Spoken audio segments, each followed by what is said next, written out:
এতটুকু রমজান মাসের সম্মান করেছিলাম বলে, এতটুকু রমজান মাসের তাজিম করেছিলাম বলে, এতটুকু রমজান মাসের ইহতিরাম করেছিলাম বলে, এতটুকু রমজান মাসের আদব করেছিলাম বলে, আমি যখন মারা গেলাম, আমার মারা যাওয়ার সময় আল্লাহ পাক আমার কপালে কলেমা শরীফের মতন অত বড় একটা নিয়ামত দান করেছিলেন।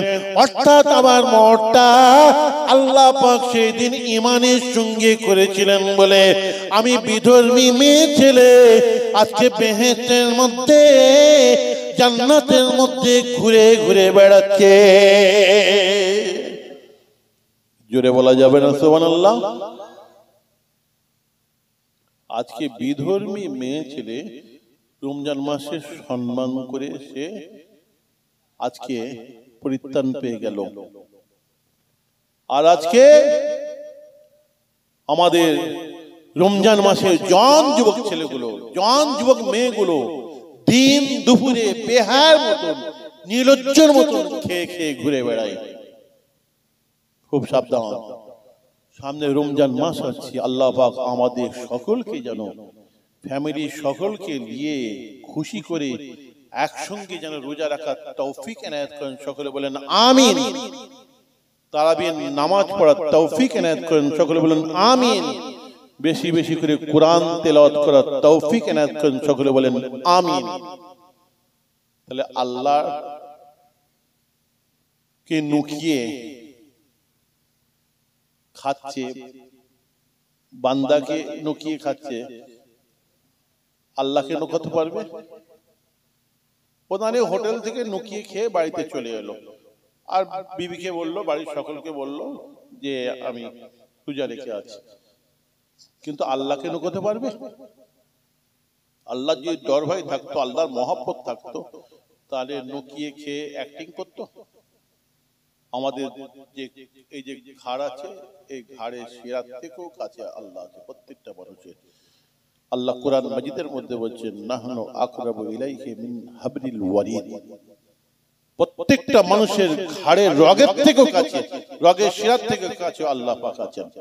এবং আমাদের কাঁধে দুটো ফেরেশতা আছে, সেই ফেরেশতার নাম হচ্ছে কিরামান কাতিবিন।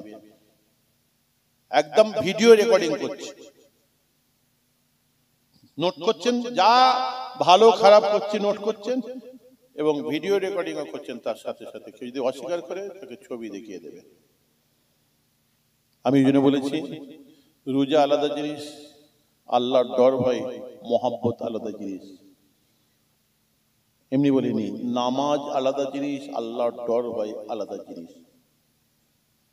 আমরা নামাজও পড়ছি, চুরিও করছি, নামাজও পড়ছি, ডাকাতি করছি, নামাজও পড়ছি, মদও খাচ্ছি, নামাজও পড়ছি, জেনাও করছি, নামাজও পড়ছি, সুদও খাচ্ছি, নামাজও পড়ছি, ছেলের বিয়েতে ফোন নিয়ে ধুস উড়িয়ে দিচ্ছি, নামাজও পড়ছি, মা বাপকে ধরে ঠাগাচ্ছি, মা বাপকে চোখের পানিতে ভাত খাওয়াচ্ছি, নামাজও পড়ছি, বিবির সঙ্গে ঝি চাগরের মতন ব্যবহার করছি, নামাজও পড়ছি, পরের জায়গা সেটেলমেন্ট অফিসের নাম বসিয়ে দখলও করে নিচ্ছি। আল্লাহর ডর ভয় আলাদা জিনিস, নামাজ আলাদা জিনিস। মাথায় টুপি, মুখে দাড়ি, নামাজ কতই পড়ে, আর আলটাটিবার সময় দেখি জমি কেবল বাড়ে। সুন্নতি জামাটা খুলে পাশে রেখে দিয়েছে, রেখে দিয়ে টুপিটা খুলে রেখে লুঙ্গিটাকে একটু হাঁটুর উপর যাতে না ওঠে একটু গুজে নিয়েছে, গুজে হাতে কুদালটা নিয়ে হেইয়া বলে কোপ মেরেছে, 5 ইঞ্চি নিয়ে দিয়েছে। এই তো ফজরের নামাজ পড়িস বাবা, গভর্নমেন্টের ল্যান্ড, বেস্টের ল্যান্ড, এখন তো মাপজোপ হয়, মাপজোপ হোক তারপরে দেখা যাবে। মসজিদ থেকে বেরিয়ে একটা পা তখনও সিঁড়িতে, একটা জুতোই, পকেট থেকে বিড়িটা বার করে মুখে দিয়ে একদম খচাং করে মেরে দিল। মসজিদ থেকে বেরিয়ে একদম সামনে চায়ের দোকানে টিভি সিরিয়াল চলছে, চাচা দেখছে টুপিটা খুলে সুই হয়ে ঢুকে গেল, ঢুকে এক কাপ চা খাওয়ার নাম করে 1.5 ঘন্টার বেরোনে 6 কাপ চা খেয়েছে। দোকানদার বলছে যত খাবে তত আমার ভালো, ওই জন্যই তো একটা টাকা পয়সা খরচা করে লাগিয়েছি টিভি। এমনি নাকি? বুঝতে পারছেন না কথা? নামাজ আলাদা জিনিস, আল্লাহর ডর ভয় আলাদা জিনিস। আমার ভাইয়েরা, আম্মা জান আয়েশা রাদিয়াল্লাহু তাআলা আনহা বলেছিলেন, আল্লাহর হাবিব আল্লাহর নবী যখন আমার ঘরে আসতেন, আমার হজ্জা শরীফের ভিতরে যখন আসতেন, অনেক সময় আমি আয়েশা একটা চিরুনি দিয়ে মাথা চেড়াতাম। ওয়া ইউফলি রাসাহু, আল্লাহর হাবিব আল্লাহর নবী আমার স্বামী আমার হাত থেকে বড় ভালোবেসে চিরুনিটা কাঙ্গিটা কেড়ে নিয়ে নিজের হাতে আমি আয়েশা আমার মাথার চুলগুলোকে আঁচড়ে দিতেন। অনেক সময় এই রকম হতো, সামনে দস্তরখান বিছানো থাকতো, দস্তরখান বিছিয়ে দিতাম, আমি আয়েশা আমাকে ডাকতেন খেতে, আলীকে ডাকতেন, ফাতেমাকে ডাকতেন, ইমাম হাসান ইমাম হোসেনকে কিন্তু ভুলতেন না। ওয়ায়াকুলু মাআল খাদেমে, এমনকি এক দস্তরখানে বাড়ির চাকর চাকরানি গুলোকে, গরিব গুরাবা গুলোকে, বাচ্চা কাচ্চা গুলোকে ডেকে হেঁকে নিয়ে আল্লাহ নবী একসঙ্গে খাওয়া দাওয়া করতেন। আমরা বক্তা সাহেব, হুজুর সাহেব, পীর সাহেব, এমএলএ সাহেব, এমপি সাহেব, নেতা সাহেব, মন্ত্রী সাহেব বক্তব্য শেষ করে দিয়ে এয়ার কন্ডিশন গাড়িতে বসে কলকাতায় গিয়ে 3 স্টার 5 স্টার হোটেলে বসে যখন ডিনার টেবিলে খাই, তখন গাড়ির ড্রাইভারের কথা একবার মনেও থাকে না। যখন বক্তব্য দিই আমরা গরিবের পাশে আছি, বাবা বুঝছেন না কথা? আমার রাসূল এক দস্তরখানে বাড়ির চাকর চাকরানিদেরকে নিয়ে, বাচ্চাগুলোকে নিয়ে খাচ্ছেন। আমার রাসূলের একদম আদাতে মোবারকা ছিল। এখন তো সময় নেই, রাত হয়ে গেছে, নাহলে আমি বলতাম। আমার ভাইয়েরা, আল্লাহ নবী মসজিদে নববীতে ওয়াজ করছেন, শত শত মানুষ আল্লাহ নবীর নূরানি চেহারা মুবারকের দিকে তাকিয়ে আছেন, চোখের পাতা পর্যন্ত ফেলছেন না। শরীরটা একটু হিলা তো দূরের কথা, মাথাটা একটু হিলানো তো দূরের কথা, চোখের পাতা পর্যন্ত ফেলছেন না। উড়ন্ত পাখিরা ভুল করে মাটির ঢিবি ভেবে, পাথরের স্ট্যাচু ভেবে সাহাবা একরামদের কাঁধের উপরে, মাথার উপরে এসে বসে পড়তো। বলুন সুবহানাল্লাহ। আল্লাহ নবীর চেহারার দিকে চেয়ে আছেন, কি কোরআন নাযিল হয়েছে, কি এখনই আল্লাহ রাসূল বলেন, তিনি খোদ সারে আলাইহিস সালাম, তিনি যেটা বলবেন সেইটা আমাদের জন্য ইসলাম, সেইটা আমাদের জন্য দ্বীন, সেটা আমাদের জন্য শরীয়ত। কেন? আমার রাসূল নিজের ইচ্ছার বশবর্তী হয়ে কোনো কথা বলতেন না। মা ইয়ান্তিকু আনিল হাওয়া ইন হুয়া ইল্লা ওয়াহিয়ুন ইউহা। আল্লাহ বলছেন আমার নবী নিজের ইচ্ছার বশবর্তী হয়ে কোনো কাজ করেন না, কোনো কথা বলেন নাই, যতক্ষণ পর্যন্ত আমি আল্লাহ না বলাই না করাই। বলুন সুবহানাল্লাহ। আল্লাহ নবীর চেহারার দিকে চেয়ে তারা এইভাবে বসে থাকতেন। সারা জীবন চেয়ে থাকলো, মনের খিদে মিটবে না। ওখানে যে চাইতে ভালো লাগে, ওখানে যে নূর আছে, ওখানে চাইলে যে গুনাহ মাফ হয়ে যায়, ওখানে চাইলে জান্নাত জাহান্নাম সঙ্গে সঙ্গে দেখা যায়। বলুন সুবহানাল্লাহ। গুফিরা লাহু মা তাকাদ্দামা মিন যামবিহি ওয়া মা তাআখারা। আল্লাহ নবী সাহাবারা সারাদিন ব্যবসা বাণিজ্য করে, দোকানদারি করে, ঘর সংসার করে, ফজরের নামাজের পরে আল্লাহ নবীর দরবার শরীফে এসে আল্লাহ নবী যখন নুরানি চেহারা মুবারকের দিকে তাকাতেন, তাকাবার সঙ্গে সঙ্গে সারাদিনের সমস্ত গুনাহ খাতাগুলোকে আল্লাহ পাক সঙ্গে সঙ্গে সব মাফ করে দিতেন। তাদেরকে বেশি তওবা পড়তে হতো না, আমাদেরকে তওবা পড়ে গুনাহ মাফ করতে হবে। তারা তো নবীর সাহাবা একদম পাওয়ার হাউসের সামনে বসে আছেন যেখানে কোরআন নাজিল হচ্ছে, আর আমাদের ভায়া হয়ে এসেছে। যখন আবার কারেন্ট লো হয়ে গেছে তখন একটা করে ট্রান্সমিটার, সাহাবা, তাবেঈন, তাবেঈন, ইমাম, আইম্মা, একটা ট্রান্সমিটার আবার আলোটাকে বেরিয়ে দিয়েছে, আবার লো হয়ে গেছে। আমাদের দরকার আছে ওখানে চেয়ে আছে, কি আনন্দ, গুনাহ মাফ হয়ে যাচ্ছে, আবার নূর আছে বলেছি আমি। আবু জহেল কমবক্তা করতে করতে আল্লাহ নবীর দরবার শরীফে এসে আল্লাহ নবীর নুরানি চেহারা মোবারক দিকে আঙুলটা বাড়িয়ে বলেছিল, হাশেম বংশের মধ্যে এত বাজে কালো কুৎসিত একটা মানুষ জন্মগ্রহণ করবে, জন্ম নেবে, আমরা জীবনে কল্পনা করতে পারি না। বলুন নাউযুবিল্লাহ। এটা মুসলিম শরীফের হাদিস। আর এই সমস্ত হাদিসগুলোকে মওলানা রুম রহমতুল্লাহ আলাইহি তার মুসলিমি রুমির মধ্যে এত সুন্দর কবিতার আকারে বলেছেন ফার্সিতে। এখন তো ফার্সি উঠেই গেছে। দিদি আহমদ রা আবু জুহল ও বেগো जस्ट नक्शे कर बनी हाशिम से गो दीद सिद्दीक कशफ गुफ्त आफताब ऐद शर्खी नैद गरबी खुशबता। আবু জেহেল কমবক্তা ঘুরতে ঘুরতে আল্লাহ নবীর দরবার শরীফে এসে আল্লাহ নবীর নুরানি চেহারা মোবারকের দিকে আঙুলটা বাড়িয়ে বলেছিল, হাশেম বংশের মধ্যে এত বাজে কালো কুৎসিত একটা মানুষ জন্ম নেবে, জীবনে কল্পনায় করতে পারে না।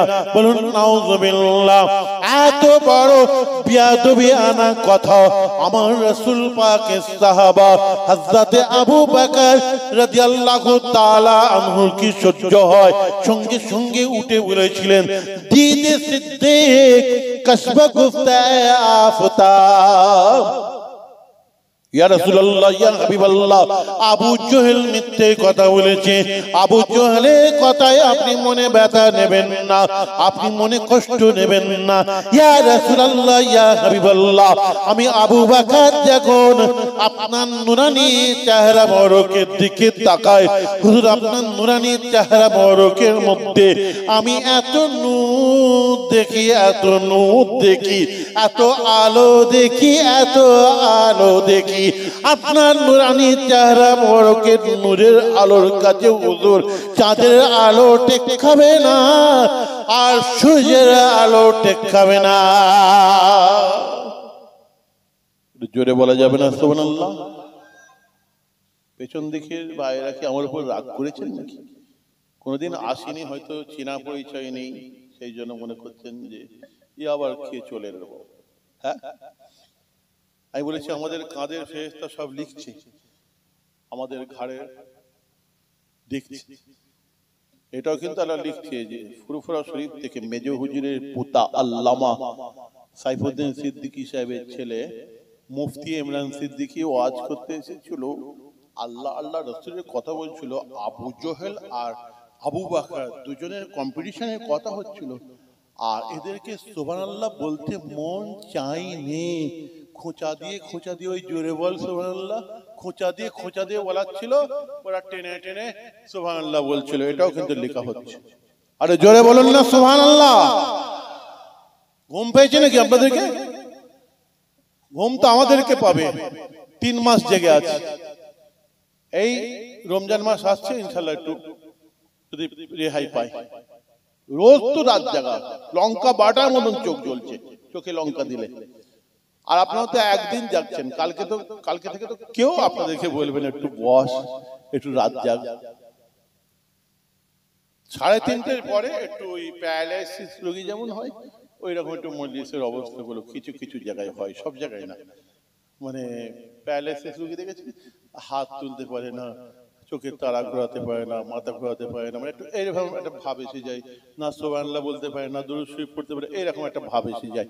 কিন্তু এখন তো প্যারালাইসিস রোগটা ধরবে না, এখন তো 2টো বাজে, 2টো এখনো বাজে না। 1 নম্বর বিরিয়ানি আছে তো নাকি? সব থেকে বড় মৌলানা হচ্ছে বিরিয়ানি মৌলানা, আমি বলি। ওই সময় একদম আরো লোক চলে যাবে, ঘুম ঘুম ছেড়ে একদম বসে পড়বে, যতই ওয়াজ হোক। বুঝলেন না কথা? সেটাও তো এখন বাকি আছে। তারপরে শেষ বেলায় খাওয়ানো হবে তো নাকি? বিরিয়ানি আছে তো, প্যাকেট সিস্টেম।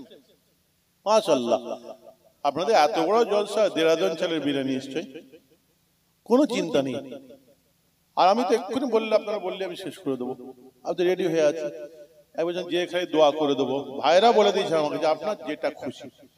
তা আপনারা তো ওয়াজ গিলছেন, এত সুন্দরভাবে শুনছেন, তাই একটু বলতে মন যাচ্ছে। আর একটু বলি নাকি? আর সামান্য একটু বলি, তারপরে মোনাজাত হবে। অনেক খাতমে কালামুল্লাহ শরীফ পড়ে রেখেছে মোলানা সাহেব, বলছিলেন আমি একটু ওটা বক্সে দেবো, মাগফিরাতের জন্য দোয়া চেয়ে দেবো ইনশাআল্লাহ। আল্লাহ রাসূল বলেছিলেন, আবু জেহেলও ঠিকই বলেছে, আমার আবু বকরও ঠিকই বলেছে। সাহাবারা বললেন, ও তো কালো কুচ্ছিত দেখেছে, আর ইনি তো আপনাকে নূরের মতন দেখলেন। আল্লাহ নবী বলেছিলেন, আবু জহলের অন্তরটা, কলবটা, গোস্তের টুকরোটা অপরিষ্কার, কালো গোস্তের টুকরোর মধ্যে দিয়ে, কালো কলব দিয়ে, কালো সানগ্লাস পরে আমাকে দেখেছে, ওর চোখে ও ঠিকই দেখেছে। আর আমার আবু বকরের অন্তরটা, কলবটা, দিলটা পরিষ্কার পরিচ্ছন্ন, গোস্তের টুকরোটা পরিষ্কার পরিচ্ছন্ন, সাদা কাঁচ, সাদা ট্রান্সপারেন্টের মধ্যে দিয়ে আমাকে দেখেছে আবু বকর, তাই আমার আসল রূপটাই দেখেছে। বলুন সুবহানাল্লাহ। আমার ভাইয়েরা, আমি আপনাদেরকে বলেছিলাম মসজিদে নববীতে আল্লাহ নবী ওয়াজ করছেন, সাহাবারা চাতক পাখির মতন চেয়ে আছেন। এমন সময় গুরুত্বপূর্ণ ওয়াজ করছেন, একটা 9 বছরের 8 থেকে 9 বছরের বাচ্চা ছেলে ভিড় ঠেলে আল্লাহ নবীর ওয়াজের মেম্বারের দিকে আস্তে আস্তে আগিয়ে আসছেন। আল্লাহ নবী দিন দুনিয়ার বাদশাহ গুরুত্বপূর্ণ ওয়াজ ছেড়ে দিয়ে, গুরুত্বপূর্ণ বক্তব্য ছেড়ে দিয়ে আস্তে আস্তে ওই ছেলেটার পাশে যে দাঁড়ালেন, 9 বছরের বাচ্চাটার পাশে যে দাঁড়ালেন, দাঁড়িয়ে মাথায় হাত দিয়ে মাথার ধুলোগুলোকে ঝেড়ে দিচ্ছেন, চোখের পানি মুছিয়ে দিচ্ছেন, আর জিজ্ঞাসা করছেন, মা ইউবকি কায়াওয়ালা। ও ছেলে, 9 বছরের ছেলে, কি হয়েছে বাবা? তুমি কাঁদছো কেন? তোমার কি হয়েছে? সেই সময় সাহাবায়ে কেরামরা অবাক হয়ে দেখছেন, কত গুরুত্বপূর্ণ কোরআনের কথা, কোরআন নাজিল হচ্ছে রাসূলের উপরে, আর সেই সব কথাগুলো আমাদেরকে শোনাচ্ছেন। এই গুরুত্বপূর্ণ ওয়াজ ছেড়ে দিয়ে একটা গ্রামের ছেলে, পাড়ার ছেলে, সারা শরীরেতে ধুলো নোংরা ভরা, নাক দিয়ে শিকনি বেরোচ্ছে, আর তার পাশে যে আল্লাহ নবী কি করছেন, যার মাথার চুল থেকে নিয়ে পায়ের নখ পর্যন্ত নূর আর নূর, বলুন সুবহানাল্লাহ, তিনি ওই বাচ্চা ছেলের সঙ্গে কি করছেন? কি হয়েছে বাবা? রাহমাতুল লিল আলামিন তো দয়ায় মায়ায় ভরে, কেন কাঁদছো? আমার ভাইরা, সেই সময় 9 বছরের বাচ্চাটা বলেছিল, ইয়া রাসূলুল্লাহ, ইয়া হাবিবাল্লাহ, অনেক দিন আগে আমার আম্মা জান মারা গেছেন, একটাই মাত্র সম্বল আমার আব্বা জান ছিলেন, গত 3 দিন আগে উহুদের ময়দানে শহীদ হয়ে গেছে। দুনিয়ায় যে আমার কেউ নাই, কে আমার অসুখে বিসুখে ব্যারামে আরামে জ্বর জ্বালায় আমার মাথার ধারে বসে রাত জাগবে। আমার যে মাও নাই, আমার যে বাপও নাই, তাই আমি আপনার কাছে এসেছি ইয়া রাসূলুল্লাহ, ইয়া হাবিবাল্লাহ।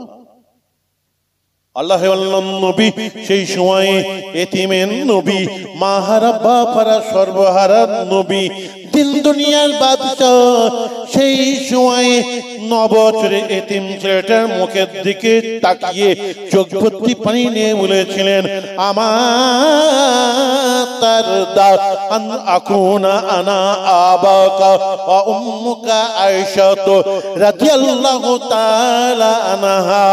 ও এতিম ছেলে, মা হারা বাপ হারা সর্বহারা ছেলে, বাবা কেঁদো না, বাবা কেঁদো না, তোমার মা নেই বলে তোমার মনে আজ কত ব্যথা, তোমার বাপ নেই বলে তোমার মনে আজ কত কষ্ট। আমি নবী আজকে রাহমাতাল লিল আলামিন, আমি আজকে ঘোষণা দিলাম সারা পৃথিবীর কোটি কোটি কোটি কোটি মুমিন মুসলমানের মা হযরত আয়েশা আজ থেকে তোমার মা হলে। জোরে বলুন সুবহানাল্লাহ। ও এতিম ছেলে, মারা বাপারা সর্বহারা ছেলে, বাবা কেঁদো না, বাবা কেঁদো না, তোমার বাপ নেই বলে তোমার মনে আজ কত ব্যথা, তোমার মনে আজ কত কষ্ট। সারা পৃথিবীর কোটি কোটি মুমিন মুসলমানের বাপ আমি নবী মুহাম্মদুর রাসূলুল্লাহ সাল্লাল্লাহু আলাইহি ওয়াসাল্লাম আজ থেকে তোমার বাপ হলাম। হাদিসের কিতাব খাসায়েসুল কুবরার মধ্যে জেলদে দমের মধ্যে ভলিউম 2 এর মধ্যে লেখা আছে, এই বলার সঙ্গে সঙ্গে ওই ছেলেটা থাকতে পারে নাই, আমার রাসূলকে দুহাতে করে আব্বা আব্বা আব্বা বলে কাঁদতে কাঁদতে জড়িয়ে ধরেছিল।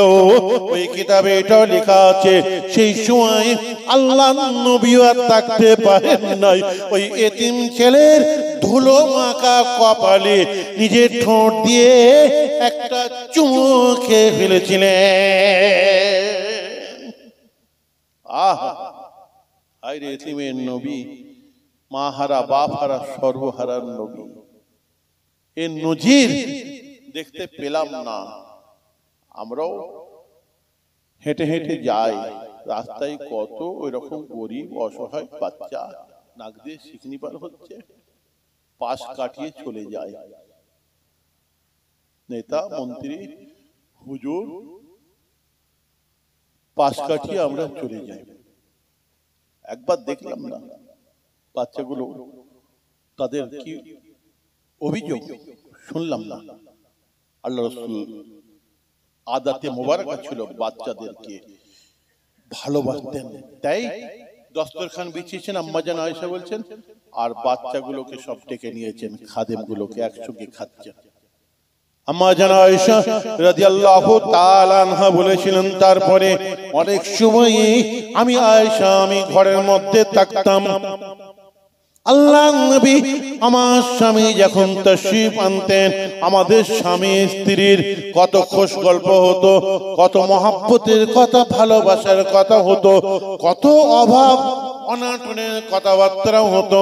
অনেক সময় আমি আয়েশা একটা পাত্র করে পানি নিয়ে পানি পান করতাম, আল্লাহ নবী আমার স্বামী আমার হাত থেকে পাত্রটা কেড়ে নিয়ে যে জায়গায় আমি ঠোঁট লাগিয়ে পানি পান করতাম ইচ্ছাকৃত ভাবে, আবার সেই জায়গায় ঠোঁট লাগিয়ে পানি পান করতে আরম্ভ করে দিতে। ও আয়েশা, আমি নবী বলে আমার গ্রেডটা একটু উঁচু, আর তুমি আমার বিবি আয়েশা, তোমার গ্রেড অনেক নিচু তা নয়। আয়েশা দেখো, তোমার এঁটো তোমার ঝুঁটা আমি পান করছি।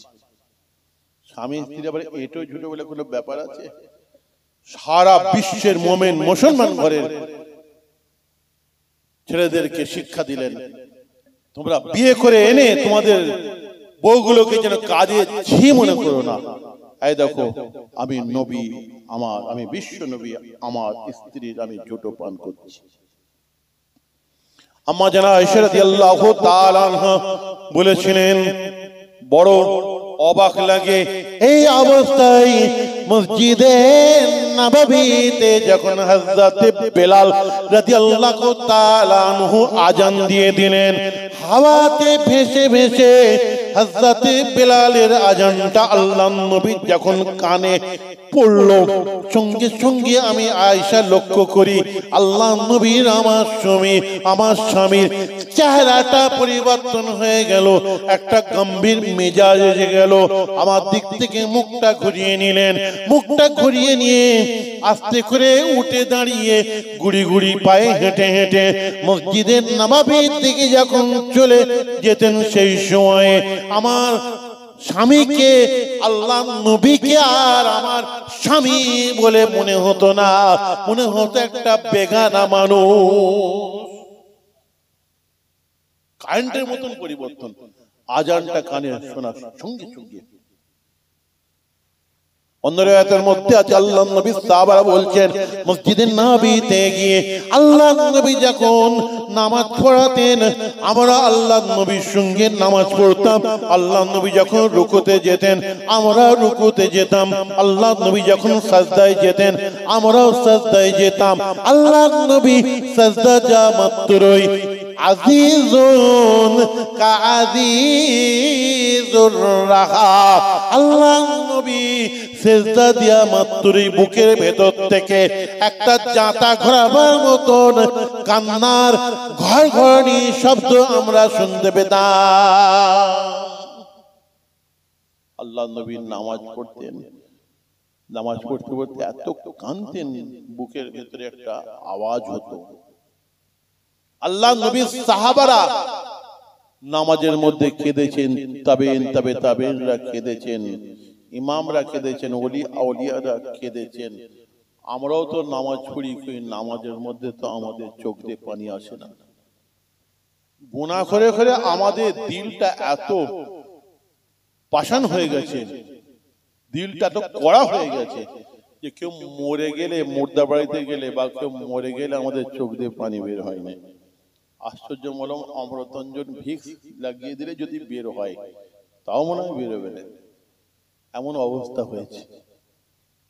আমার ভাইয়েরা, অত বড় খলিফাতুল মুসলিমিন, তামাম মুসলিম জাহানের সেই সময় বাদশা ছিলেন খলিফাতুল মুসলিমিন হযরত ওমর ফারুক রাদিয়াল্লাহু তাআলা আনহু, যার কথায় আরবের জমিনটা কাঁপতো যখন তার ছেলে অন্যায় করেছিল। জাল্লাদকে ডেকে বলেছিল, একটা সাধারণ মানুষ অন্যায় করলে তার জন্য যা সাজা শাস্তি, আমার ছেলের জন্য একই সাজা একই শাস্তি। খলিফার ছেলে বলে রেহাই পাবে না, ওর পিঠের ওপরে গুনে গুনে 80টা কড়া মারো। আসতে মারবে না যেন, আমারও কড়া আছে, আমি এখানে দাঁড়িয়ে রইলাম, আমার কড়া তোমার পিঠের উপরে পড়বে। নিজের চোখের সামনে জাল্লাদ নিজের ছেলেকে কড়া মারতে মারতে মারতে মারতে রক্তপাত হয়ে গেল, কলজে ফেটে মারা গেল। ওমর ফারুক রাদিয়াল্লাহু তাআলা আনহু বলেছিলেন যে ওকে দাফন দিয়ে দাও, কবর দিয়ে দাও, কবর দিয়ে 80টা কড়া মারতে যে কটা বাকি আছে ওর কবরের উপরে সেই কটা মেরে 80টা পূরণ করে দাও। সেই মানুষটা নামাজ পড়ছে মসজিদের নববীতে, যে মানুষটা আল্লাহর নবীর দরবার শরীফে এসে দাঁড়িয়েছেন, কপাল দিয়ে ঝরঝর করে রক্ত ঝরছে। আল্লাহর নবী বলছেন, ও ওমর, তোমার কপাল দিয়ে রক্ত ঝরছে কেন? তোমার কপালকে ফাটিয়ে দিল। আমার ভাইয়েরা, কিতাবের মধ্যে লেখা আছে ওমর ফারুক রাদিয়াল্লাহু তাআলা আনহু সেই সময় একটু রসিকতা করে সিনাটাকে টান করে বুক ফুলিয়ে সেই সময় বলেছিলেন, ইয়া রাসূলুল্লাহ, ইয়া হাবিবাল্লাহ, আরবের বুকে এমন কোন মায়ের লাল পয়দা হয় নাই, এমন কোন মায়ের লাল জন্মগ্রহণ করেনি যে আমি ওমরের কপাল ফাটিয়ে দেবে। ইয়া রাসূলুল্লাহ, ইয়া হাবিবাল্লাহ, আপনার একটা হাদিস শরীফ আমি ওমরের কপাল ফাটিয়ে দিয়েছে। আমি এবং আমার মেয়ে হাফসা দুজনে বাড়িতে এক ঘরে, মা বেটি আর বাপের যা কথা হয় একসঙ্গে দুজনে কথা বলছিলাম। কথা বলতে বলতে আপনার এই হাদিস শরীফটা আমার মনে পড়ে গেল। আপনি বলেছেন একটা বেগানা পুরুষ আর একটা বেগানা মহিলা যখন একাকী হয়, সেইখানে শয়তান তৃতীয় পক্ষ হিসাবে গিয়ে হাজির হয়ে যায়, হাজির হয়ে গিয়ে কুকাজ করতে প্রস্তাব দেয়। এই হাদিসটা মনে পড়ে যাওয়ার সঙ্গে সঙ্গে ওই ঘর থেকে আমি লাফ দিয়ে বের হয়ে আসার সময় ওই দরজায়, আমার দরজার চৌকাটে আমার কপালটা লেগে গেছে। কপালটা লেগে আমি ওমরের কপাল ফেটে গেছে, আমার কপাল দিয়ে রক্ত ঝরছে। আপনার হাদিস শরীফ আমি ওমরের কপাল ফাটিয়ে দিয়েছে। আল্লাহ রাসূল তো বলেছিলেন বেগানা পুরুষ আর বেগানা মহিলা। ওরা তো দুজন বাপ বেটি ছিলেন, বাপ বেটির আবার পর্দা আছে। ওমর ফারুক রাদিয়াল্লাহু তাআলা তাকওয়া করতেন, তাকওয়া করতেন। ও আমার মেয়ে হতে পারে, আমার বেটি হতে পারে, তো মহিলার জাত তো, আমি বাপ হতে পারি, কিন্তু পুরুষ মানুষের জাত তো। আল্লাহ রাসূল যখন বলেছেন বাবা থাকবো না, দরকার নেই, তাকওয়া করতেন। আল্লাহর ডর ভয় আলাদা জিনিস, তাকওয়া আলাদা জিনিস, শরীয়ত আলাদা জিনিস। বুঝতে পারছেন না কথা? মহব্বত। সেই ওমর ফারুক রাদিয়াল্লাহু তাআলা আনহু মসজিদে নববীতে নামাজ পড়াচ্ছেন। শত শত সাহাবারা, তার সাথী সঙ্গীরা কাতারে কাতারে কাতারে দাঁড়িয়ে আছেন। মসজিদে নববী ভরে গিয়েছে, শেষ কাতারে যারা দাঁড়িয়ে আছেন তারা বন্দনা করছেন। ওমর ফারুক রাদিয়াল্লাহু তাআলা আনহু যখন নামাজ পড়াতেন আমাদেরকে নিয়ে, যখন কোরআন তেলাওয়াত করতেন, একদম বাচ্চা ছেলের মতন কাঁদতেন। নাশেজা ওমরও এমন কি টুকরে টুকরে কাঁদতেন। শেষ কাতারে দাঁড়িয়ে দাঁড়িয়ে প্রথম কাতারে ইমামতির জায়গা থেকে ওমর ফারুকের টুকরে টুকরে টুকরে টুকরে কান্নার শব্দটা শেষ কাতারে আমরা শুনতে পেতাম। কি নামাজ পড়েছিলেন ভাই? ওই নামাজ হবে না। আল্লাহর ডর ভয় আলাদা জিনিস, নামাজ আলাদা জিনিস। ফুরফুরা শরীফে আমার কাছে ফতোয়া নিতে এসেছে, এসে বলছে হুজুর আমাদের গ্রামের ইমাম সাহেব, আমি আগে বলে দিচ্ছি, একজন ইমাম খারাপ বলে সব ইমাম খারাপ না, একজন হুজুর খারাপ বলে সব হুজুর খারাপ না, একজন মৌলানা সাহেব খারাপ বলে সব মৌলানা সাহেব খারাপ, একজন মুফতি সাহেব খারাপ বলে সব মুফতি সাহেব খারাপ। বলছে আমাদের গ্রামের ইমাম সাহেব শীতকালে মসজিদের ভেতরে শুতে আমরা বারণ করতাম, শোনেন। একদিন একটা 7 আপের সবুজ রঙের 7 আপের বোতলে পিচ্ছাপ করে মসজিদের যে তাক আছে ওই তাকে রেখে দিয়েছে। আর শীতের সময় বেলাটা অনেক বড়, 11:49, 11:50 ওয়াক্ত এসে যাচ্ছে। জোহরের মুসল্লিরা আগে আগে চলে আসে না, একজন বয়স্ক মানুষ এসেছে, এসে মসজিদে দখলুল মসজিদ পড়ছে, অমরি কাজা পড়ছে হয়তো, আর কাশির ঝোঁক এসে গেছে। যেই কাশির ঝোঁক এসে গেছে, মুরব্বী মনে করছে 7 আপের বোতলে মনে পানি রাখা আছে। 7 আপের বোতলটা, স্প্রাইটের বোতলটা আর মাউন্টেন ডিউ, এই তিনটে বোতলের রং হচ্ছে সবুজ, গ্রিন, আর পেপসি, থামস আপ, লিমকা এগুলো হচ্ছে সাদা, তাই তো? তো 7 আপের বোতল তো সবুজ, ওতে পানি আছে কি পিচ্ছাপ আছে কি 7 আপ আছে বুঝে যাবে কি? এবারে ওই মুরব্বী মনে করেছে পানি, কাশির ঝোঁক উঠেছে, এসে মুখটা এখন খুলে আর যে গালে ধরেছে ঢাক করে বলছে এ তো খার নুনতা পারা, কি বলছেন মুত না কি, খেয়ে ফেলেছে একদম। বুঝতে পারছেন না?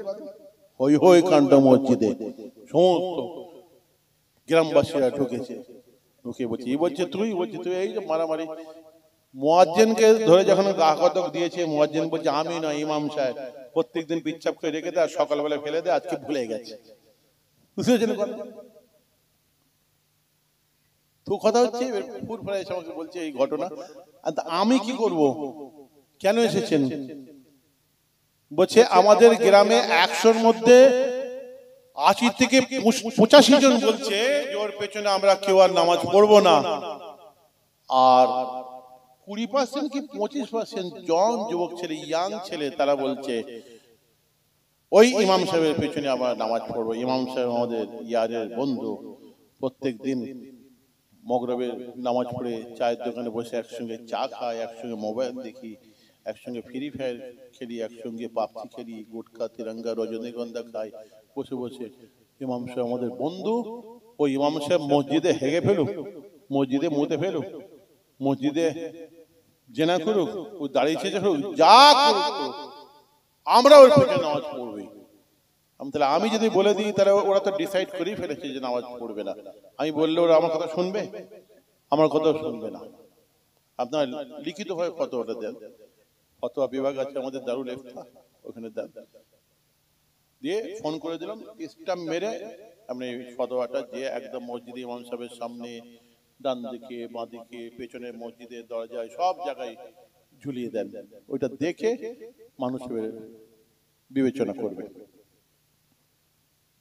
কিন্তু আমি আপনাদেরকে বলতে চাচ্ছি যে ইমাম সাহেব প্রত্যেক দিন তো মুসলিমদেরকে নিয়ে তো নামাজ পড়াচ্ছে, 5 ওয়াক্তের নামাজ পড়াচ্ছে। আল্লাহর ডর, ভাই আল্লাহর মহব্বত যদি থাকতো, তাহলে মসজিদের মধ্যে পিচ্ছাপ করে 7 আপের বোতলে রেখে কোরআন শরীফের আলমারিতে রাখতে পারতো? তাই আমি বলেছি আল্লাহর ডর, ভাই মহব্বত আলাদা জিনিস, নামাজ আলাদা জিনিস, এটাই বলতে চেয়েছি। তাই আমার রাসূল বলেছিলেন, কামিন কাইমিন লা ইয়াকুমু ইল্লা আশ-শাহরু কামিন সাইমিন লা ইয়াসুমু ইল্লা বিজুয়ে। অনেক রাতের মধ্যে আছে ইল্লা যিমা।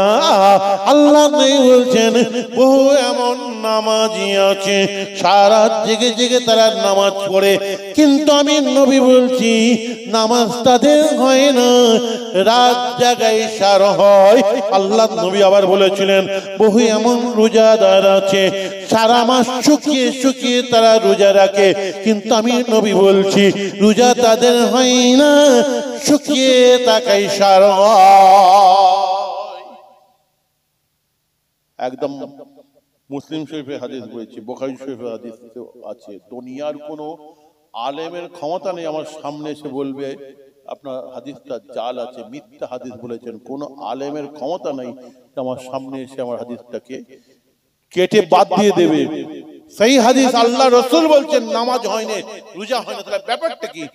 লুফল একটা কিছু আছে, লুফলটা কি? এই জায়গাটা বুঝতে পেরেছেন না কথা? আমি এর উপর আমার আলোচনা আছে। হজ আলাদা জিনিস, আর হজের উপরে কায়েম থাকা, হজের মহাব্বত আলাদা জিনিস। মক্কা গেল, কাবা দেখিল, নাম হইল হাজি, আর খো গেল না, খসলত গেল না, যে পাজি কাজ সেই পাজি। আমার বড় দাদা যান বলতেন, বাবা কেউ হাজি হয়ে গাজী হয়, কেউ হাজি হয়ে পাজি হয়, খুব সাবধান। আর আমার দাদা যান মুফতি আজম মির্জা হুজুর পীর বলতেন, বাবা হজ করা খুব সহজ, হজের উপরে কায়েম থাকা খুব কঠিন। হাতি কেনা খুব সহজ, হাতি পালা খুব কঠিন। ঘোড়া কেনা খুব সহজ, ঘোড়া পালা খুব কঠিন। হজের উপরে কায়েম থাকা খুব কঠিন। আমাদের ফুরফুরা শরীফ থেকে 25 কিলোমিটার দূরে একজন হাজি সাহেব, তার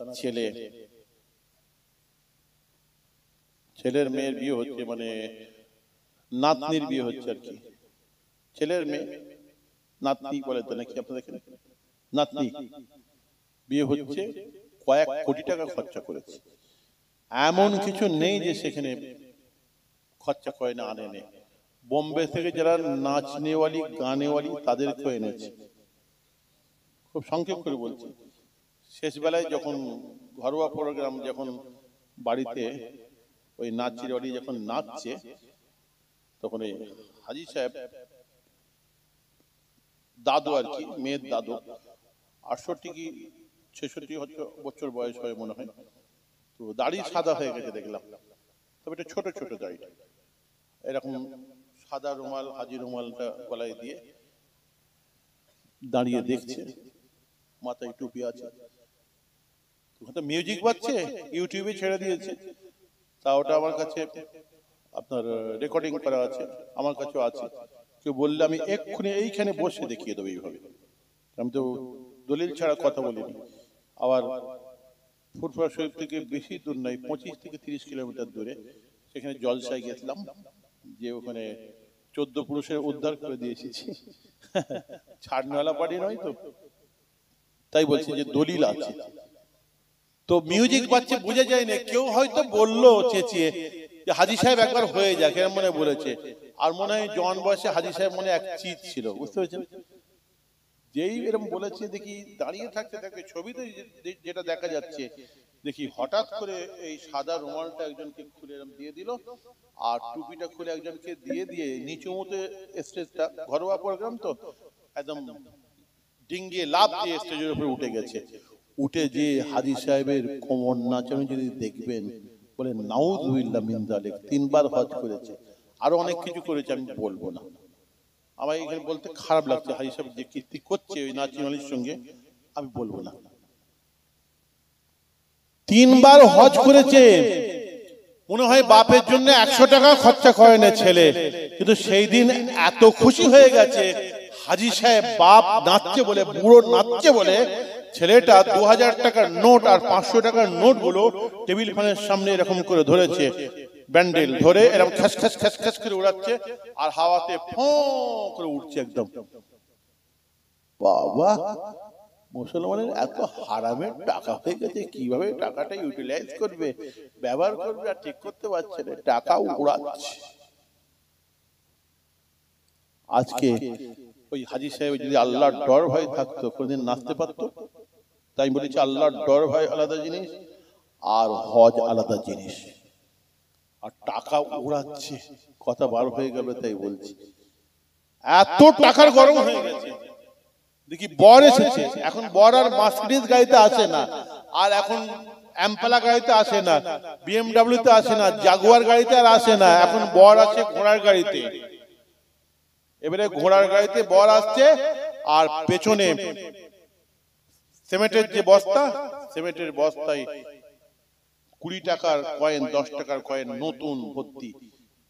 যখন আসছে, ঘোড়া গাড়ির পেছন থেকে ঝরঝর ঝরঝর করে রাস্তায় টাকা ছড়াতে ছড়াতে আসছে। আমার হিন্দু ভাইদের কেউ মারা গেলে দেখেছি, যখন মরা নিয়ে যায় তখন এই খই ছড়ায়, তাই না? ঠিক ওই রকম পয়সা ছড়াচ্ছে। তো খই তো অল্প একটু ছড়ায়, আর এই পয়সা ঝরঝর ঝরঝর করে ছড়াচ্ছে। এসে দাঁড়িয়ে গেল, বর নামবে না।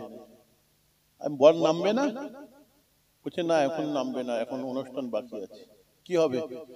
বলছে এখন মারোয়াড়ি ভাইদের মতন আতশবাজির অনুষ্ঠান হবে, এখন বোম ফাটাবে। সব ভরাস করেছে, এমন বোম ফাটাচ্ছে, আমি কর্মস্থান থেকে সব মুর্দাগুলো উঠে পড়বে, বাপ দাদু সব মরে গেছে যারা, ওদের গ্রাম থেকে সব উঠে পড়বে মনে হয়। কয়েক লাখ টাকার বোম ফাটিয়ে ফেলেছে। আকাশে যে এত কারিকর্য হচ্ছে, আপনার আমার বাড়ির মেয়েদের বিয়ে হয়ে যাবে, এত টাকা খরচা করেছে, চিন্তা করতে পারেন। আবার দেখি জুকার গুলোকে ভাড়া করে, জুকার বোঝেন, সেই সার্কাসে থাকে চুনকারি, তো ওইরকম দিকে গোটা 40-50 এনে ছেড়ে দিয়েছে, ঘুরছে, লোককে হাসাচ্ছে, কার গলায় লাঠি দিয়ে টানছে, কার পকেট ধরে টানছে। আমি এদেরকে কেন এনেছে? বলছে এটা একটা ফ্যাশন, ও ঘুরবে, লোককে হাসাবে। একদম আমি প্র্যাকটিক্যাল থেকে বলছি, আমি নিজের চোখে দেখা। তারপরে আর জীবনে কোনোদিন একটাও বিয়েতে যাইনি। প্রত্যেক বছরে আমার এত বিয়ের কার্ড পড়ে, আমাদের ওই যে হাফেজ সাহেব আছে, আমাকে তাকে জিজ্ঞেস করবেন, এত বিয়ের কার্ড পড়ে, একটা তো যাই না। আবার বিয়ের আগের দিনে আবার ফাংশন করে, গায়ক গায়িকাদেরকে নিয়ে এসে, প্রত্যেকটা জিনিসের মধ্যে একটা আনন্দ।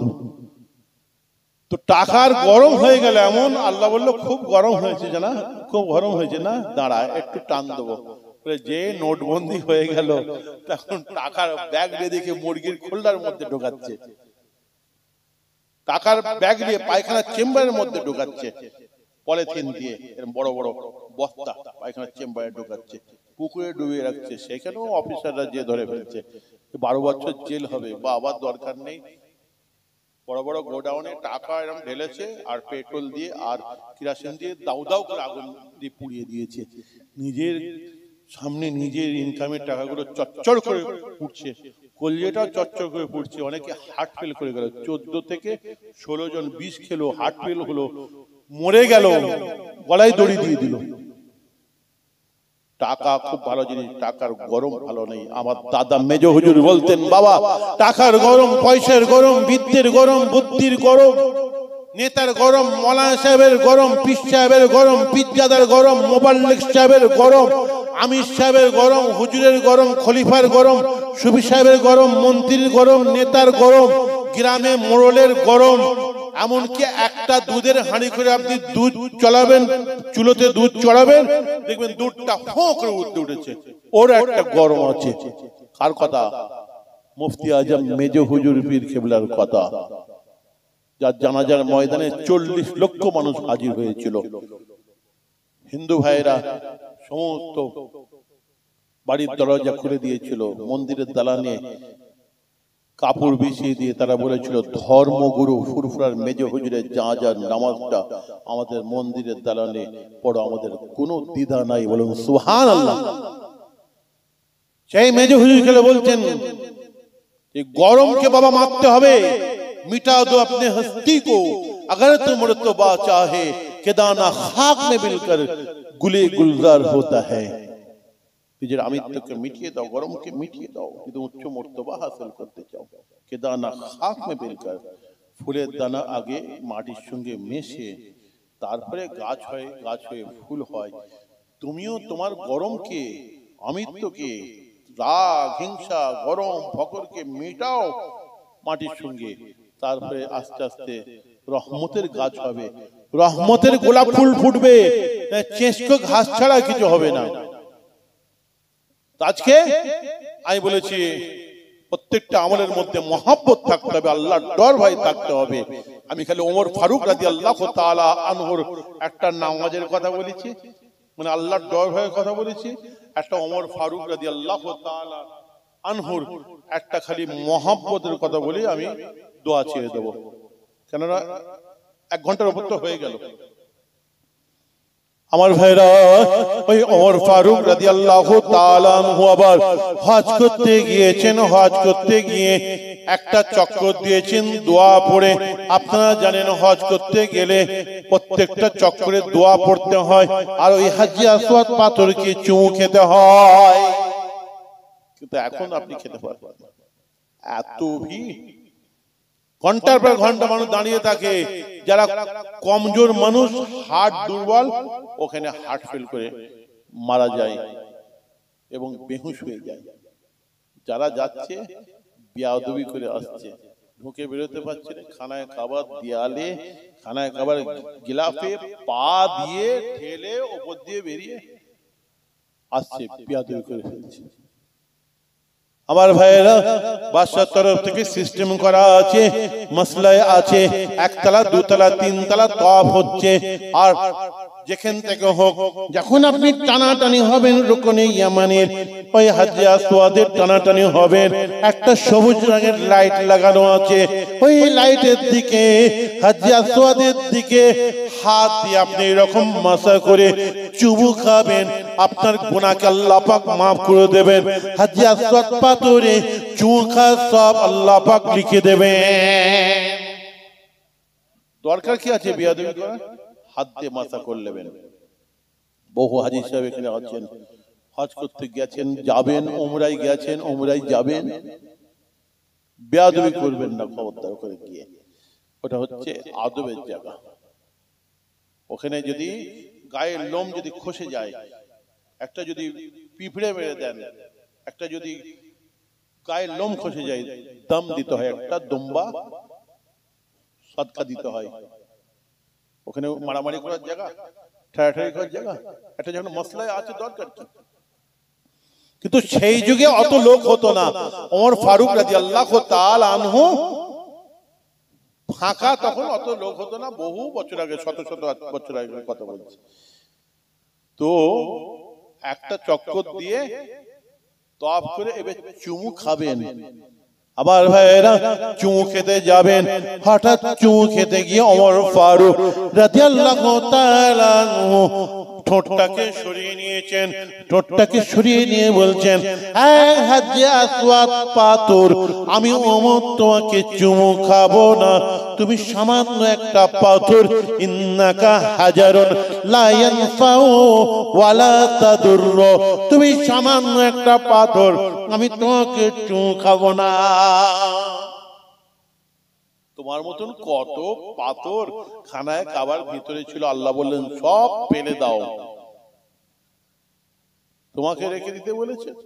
আর বলেছিলেন ওই মাকামে ইব্রাহিম, মাকামে ইব্রাহিম যে পাথরটার উপরে দাঁড়িয়ে দাঁড়িয়ে ইব্রাহিম আলাইহিস সালাম খানায় কাবা আল্লাহর হুকুমে নির্মাণ করেছিলেন, যখন প্রাচীর উঁচু হয়ে যাচ্ছিল আর হাত যাচ্ছিল না, আল্লাহ পাক সেই সময়ে ওই পাথরটাকে লিফটের মতন আস্তে আস্তে উঁচু করে দিচ্ছিলেন। ইব্রাহিম আলাইহিস সালাম গাচ্ছেন, হাত যাচ্ছে না, পাথরটাকে আল্লাহ পাক লিফটের মতন উঁচু করে দিচ্ছেন।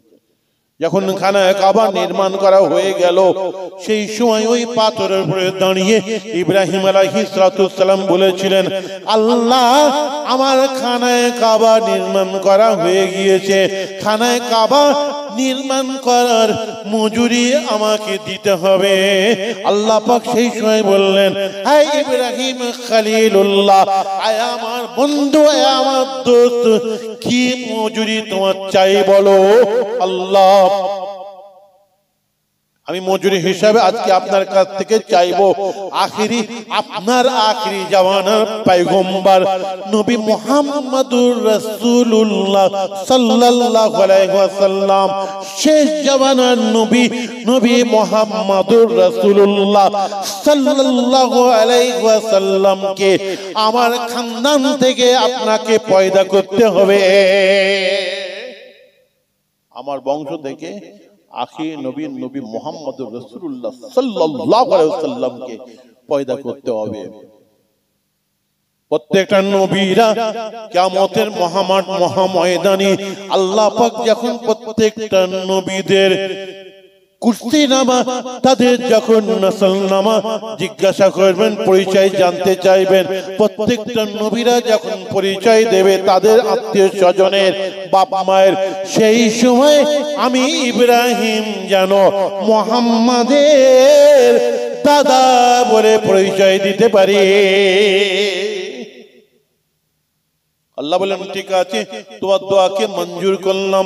আমার ভাইরা, ইব্রাহিম আলাইহিস সালাম জীবনে কয়েকশো পাথরের উপরে পা রেখেছেন, কিন্তু পায়ের নিশানা পড়ে নাই, কিন্তু এই পাথরটার উপরে দাঁড়িয়ে তিনি খানায় কাবা নির্মাণ করেছিলেন, এবং ওই পাথরটার উপরে দাঁড়িয়ে আল্লাহ নবীর পয়দায়েশের কথা, জন্মের কথা বলেছিলেন বলে ওই পাথরটাকে আল্লাহ পাক মোমের মতন নরম করে দিয়েছিলেন, কাদার মতন নরম করে দিয়ে ইব্রাহিম আলাইহিস সালামের দুটো পায়ের নিশানা বানিয়ে দিলেন।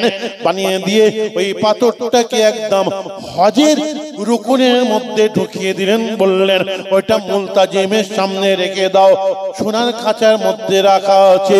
আর আল্লাহ পাক বললেন, কিয়ামত পর্যন্ত যত হাজী সাহেব হজ করতে যাবে, 7টা চক্কর দিয়ে চুমুকে ওই মাকামে ইব্রাহিম পাথরটাকে সামনে রেখে যদি 2 রাকাত নামাজ না পড়ে, আমি আল্লাহ তাদের হজকে কবুল করব না। আমার ভাইয়েরা, আল্লাহ বলে ওই পাথরটাকে রেখে দাও, আর হাজে আসওয়াদ পাথরটাকে রেখে দাও। ওমর ফারুক চুমু খেতে গিয়ে মুখটা সরিয়ে নিয়েছেন, বলছে চুমু খাবো না। আবার কিছুক্ষণ পরে কি জানি কি মনে হলো, আবার পাথরটাকে ধরে বলেছিলেন, এই হাজে আসওয়াদ পাথর, আমি ওমর তোমাকে চুমু খাবো, আমি ওমর তোমাকে চুমু খাবো। আমি ওমর কেন? আমি ওমরের ঘাড় তোমাকে চুমু খাবে, কারণ এই চামড়ার চোখে আমি বিশ্ব নবীকে, আল্লাহ নবীকে আমি দেখেছি। ইন্নী রাআইতু রাসূলুল্লাহকে সাল্লাল্লাহু আলাইহি ওয়াসাল্লাম ইকাব্বিলু মা কাব্বালতুকা, আমি আমার হাবিবকে দিন দুনিয়ার বাদশাকে দেখেছি নিজের ঠোঁট দিয়ে তোমার গায়ে চুমো খেতে। তোমার গায়ে আমার রাসূলের ছোঁয়া আছে, আমার রাসূলের স্পর্শ আছে। আমি ওমর কেন, আমি ওমরের ঘাড় তোমাকে চুমো খাবে। একটা পাথর নবীর নিদর্শন ছিল বলে সেই পাথরটাকে এত ভালোবেসেছিলেন। একটা করে সাহাবার ভালোবাসার কথা বলেছি, সময় নেই। প্রত্যেকটা সাহাবার ভালোবাসার কথা একদম সিয়াসাতের হাদিস থেকে বলবো, একদম বসে বসে সারা রাত বলতে মন, শুনতে মন চাইবে। প্রত্যেকটা আম্মা জানদের, আল্লাহ রাসূলের সাহাবিয়া আহলিয়াগণ আম্মা জানদের একটা একটা করে বলবো, সারা রাত বসে বসে শুনতে মন চাইবে। 6 ঘন্টা 5 ঘন্টা করে সময় লাগবে। এবং আল্লাহ নবীর সাহাবারা আল্লাহ নবীর মাথার টুপি থেকে নিয়ে, আল্লাহ রাসূলের মাথার পাগড়ি থেকে নিয়ে, গায়ের পাসিনা, কপালের ঘাম পাসিনা থেকে নিয়ে, হাতের নাখুন মুবারক থেকে নিয়ে, আল্লাহ নবীর জুব্বা মুবারক থেকে নিয়ে, আল্লাহ নবীর হাতের আসা মুবারক থেকে নিয়ে, আল্লাহ নবীর তসবিহ মুবারক থেকে নিয়ে, আল্লাহ নবীর জুতো মুবারক পর্যন্ত ভালোবেসেছিলেন। সারা রাত কেটে যাবে। শুধু তাই নয়, আকাশের চাঁদ, আকাশের সূর্য, গাছপালা, তরুলতা, আঞ্জাম ও আখতার, মক্কা শরীফের পাথর কাঁকড়গুলো, তারাও আল্লাহ নবীকে ভালোবেসেছিল। মসজিদে নববীর শুকনো খেজুর গাছের খুঁটি, সেও নবীকে ভালোবেসেছিল। সময় নেই। ওমর ফারুক হযরত আলী কাররামাল্লাহু ওয়াজহুর কোলে মাথা রেখে আল্লাহ নবী ঘুম যাচ্ছেন, আউয়াল ওয়াক্তে নামাজটা পড়ে, আর হযরত আলীর নামাজ পড়া হয়নি, কোলে মাথা রেখে ঘুম যাচ্ছেন। আস্তে আস্তে আস্তে আস্তে সূর্যটা ডুবেই গেল। আল্লাহ নবী যখন ঘুমটা ভেঙে গেল, যে অন্ধকার, আলী তুমি কি আসরের নামাজ পড়েছো? ইয়া রাসূলুল্লাহ, ইয়া হাবিবাল্লাহ, আমার তো আসরের নামাজ পড়া হয়নি, আপনি তো আমার কোলে মাথা রেখে ঘুম যাচ্ছেন। আল্লাহ বললেন, নবী সেই সময় ওই ডুবো সূর্যটাকে বলেছিলেন, এই ডুবো সূর্য, তুমি যে আল্লাহ পাক রব্বুল আলামিনের হুকুমে, মহান রব্বুল আলামিনের হুকুমে তুমি ওটা নবা করো, সেই আল্লাহ পাকের রাসূল আমি নবী মুহাম্মদুর রাসূলুল্লাহ বলছি, সেই আল্লাহর হুকুমে তুমি কিছুটা উপরে উঠে পড়ো, আমার আলী আসরের নামাজ আদায় করবেন। এই বলার সঙ্গে সঙ্গে ডুবো সূর্যটা আল্লাহর হুকুমে কিছুটা উপরে উঠে গেল। নামাজটা আদায় করে নাও। আবু জহেল সাথী সঙ্গীদেরকে নিয়ে বলেছিল যে জাদুবিদ্যা আকাশে চলে না। নিশ্চয়ই জাদু চলে, কিন্তু আকাশে জাদু চলে না। এই মুহাম্মদ সাল্লাল্লাহু আলাইহি ওয়াসাল্লাম, তুমি যদি আকাশের চাঁদটাকে আঙ্গুলের ইশারা দিয়ে 2 ভাগে বিভক্ত করে দিতে পারো, আমরা সব ঈমান আনবো, কলমা পড়ে মুসলমান হয়ে যাব। আল্লাহ রাসূল বলেছেন, এই চাঁদ, তুমি যে আল্লাহ পাকের হুকুমে তুমি উদাও হও, সেই আল্লাহর নবী বলছি, তার হুকুমে আমি ইশারা করছি, তুমি 2 ভাগে বিভক্ত হয়ে যাও। সঙ্গে সঙ্গে আকাশে চাঁদটা আল্লাহ নবীকে ভালোবেসে 2 ভাগে বিভক্ত হয়ে গিয়েছিল। একটা হেরা পর্বের ওইদিকে যে একটা টুকরো পড়লো, আর একটা এদিকে টুকরো পড়লো, সারা পৃথিবীর মানুষ দেখলো। কবিরা এগুলো কি সুন্দর কবিতার মাধ্যমে বলেছিল।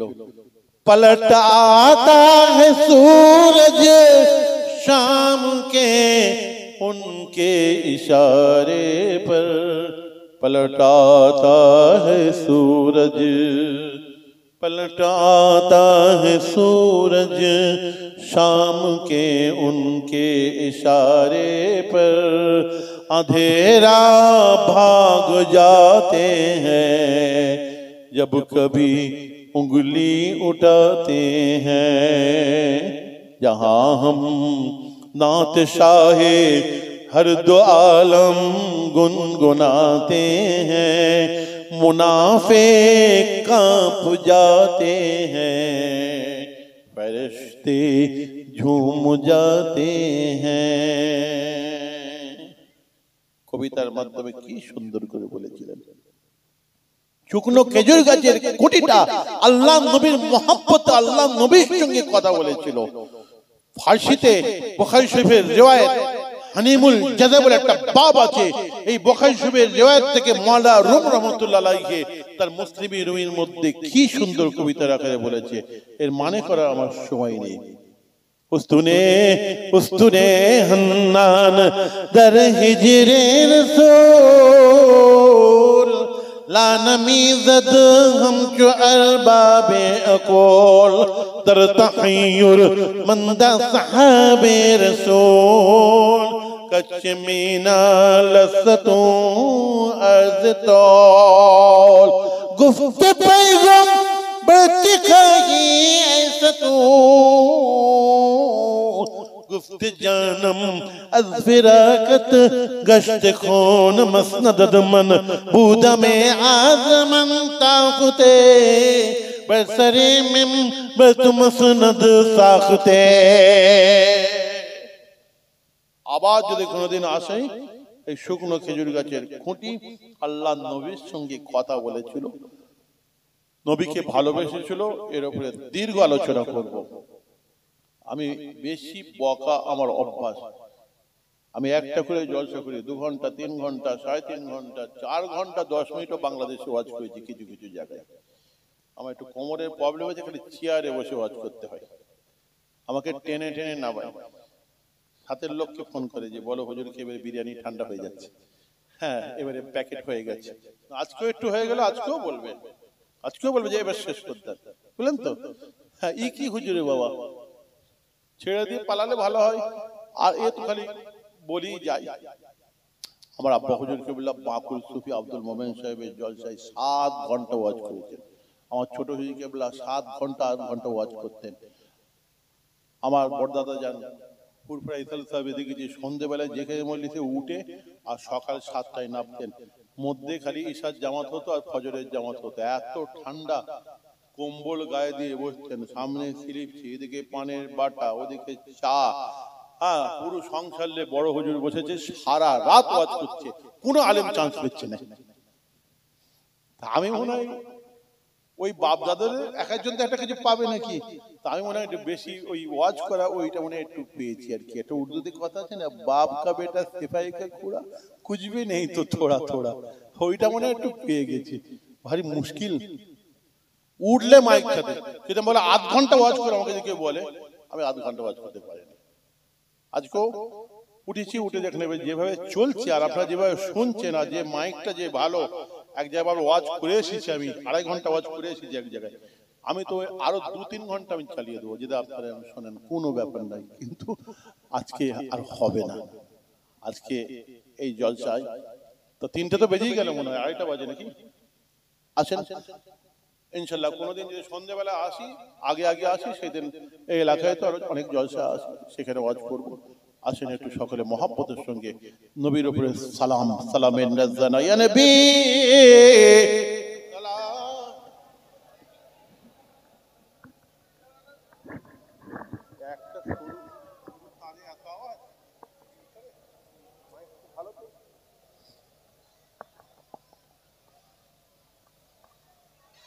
আতর আছে না, কিন্তু আতর আমি তো প্রত্যেকে একটা আতর লাগিয়ে দিই, থাকার দরকার নেই, কাছ থেকে বলি তো।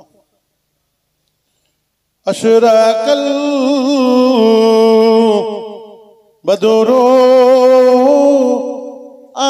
আলাইনা ওয়াখতাফা মিনহুল বুদুরা مثل غصن كما رأينا قط يا وجه سروري يا نبي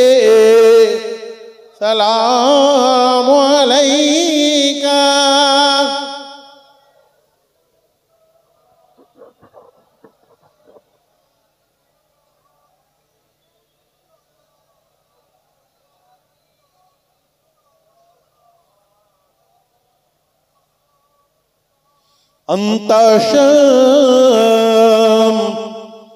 أنت بدر أنت نور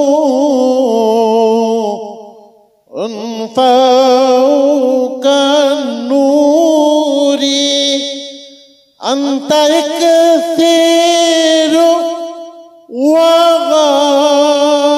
وغالي أنت مصباح الصدور يا نبي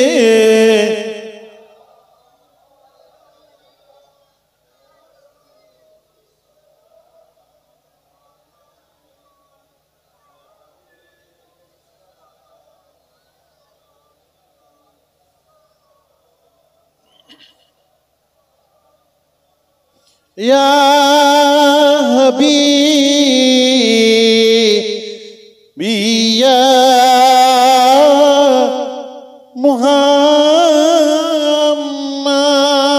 محمد صلى الله عليه وسلم يا أرسل خافقين يا مؤيد يا ممجد يا إمام القبلتين يا نبي يا رسول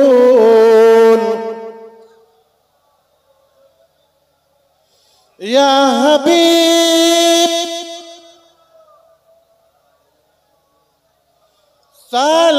صلوات الله عليك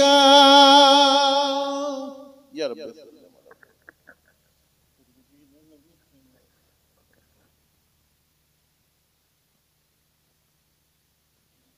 بلغ الأولى بكماله كشف الدجى بجماله